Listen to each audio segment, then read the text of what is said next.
Hello, my name is Catherine and I'm from the west coast of Ireland, and here is my story. On August the 5th, 2013, I literally got stung to death by my own bees. I'd gone up to the field with my ex and we were very adamant to do the bees that morning. I didn't listen to my instinct, which told me no.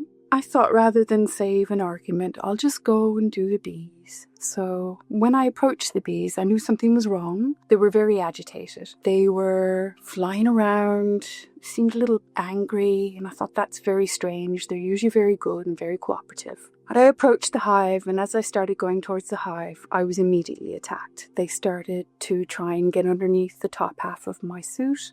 They were trying to get in through my visor. Something was very wrong. I knew it was slightly stormy outside, but I just left it at that.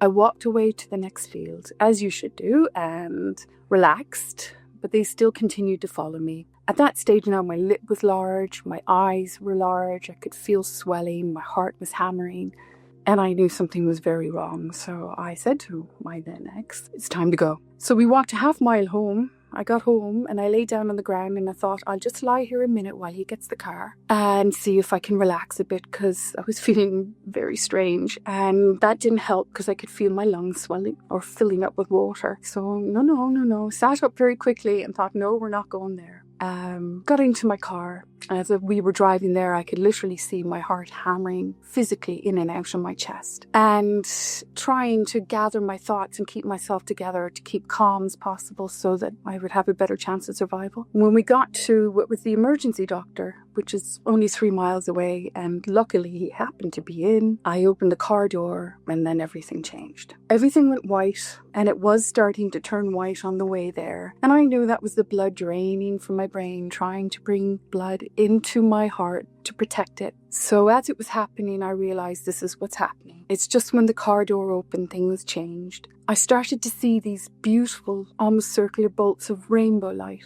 shimmering, all the rainbow colors, very, very pretty. And I remember thinking, God, that's beautiful. Well, then it went completely white, still shimmering, and I thought I could hear glasses, like champagne glasses going chink. And I thought, oh, is there a party for me? I was waiting to see what would happen. And that's when I realized I have never felt so beautiful, so loved, so secure, so fearless, such joy. Wow. It was like being held, really, really held, like you're truly and truly and truly, truly loved. Such peace, no fear whatsoever.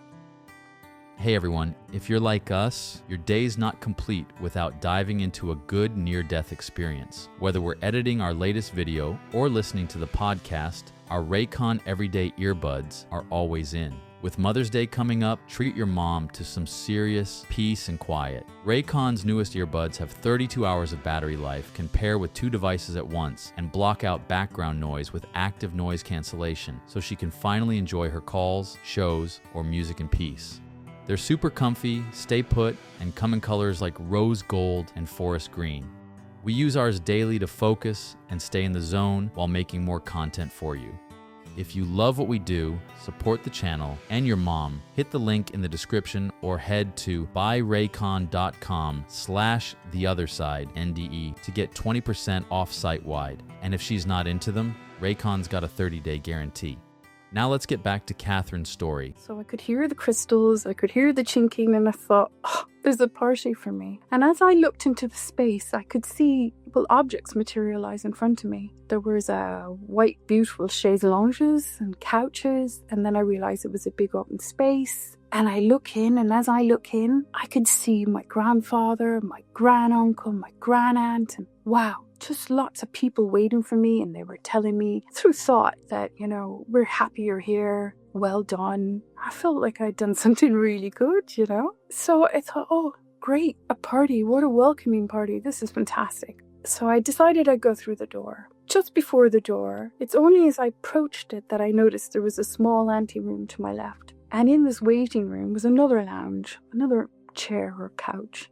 And that's when this very beautiful, very tall being stood in front of me, more or less blocking the doorway. This being was about 9 feet tall, very, very tall, very beautiful. His skin almost a pale blue, a shimmering pale blue, neither male nor female. That was kind of irrelevant, but it was like a female energy, just a very loving, protective energy, wearing like a toga for all the world, wrapped in this beautiful white gown, and stood in front of me. We were communicating telepathically, and she said to me, "Darling, you're not expected yet." So I thought, oh. And I looked in her eyes. They were like jewels, faceted jewels. I could see into the universe. So I looked at her and I said, okay, I accepted it.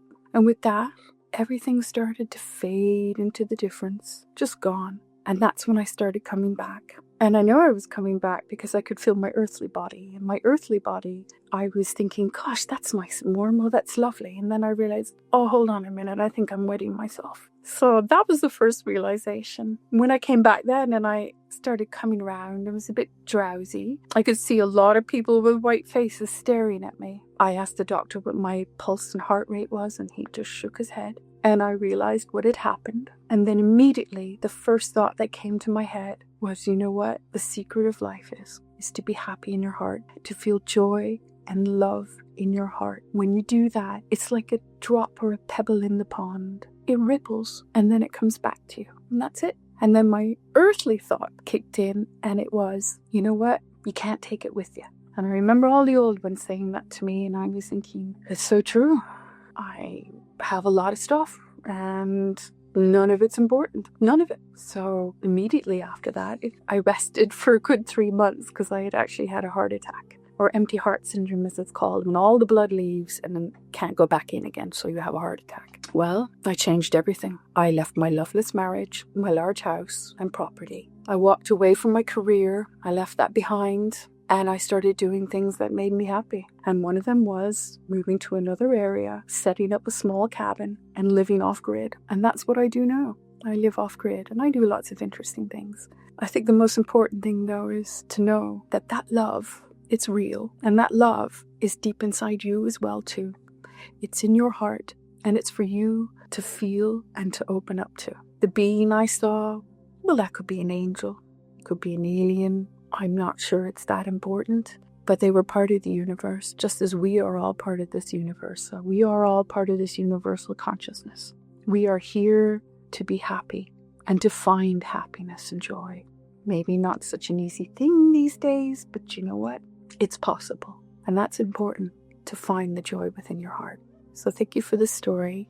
I was 45 when that happened, and today I'm 57. So thank you. If you like this story, be sure to support The Other Side NDE by checking out our brand new book below,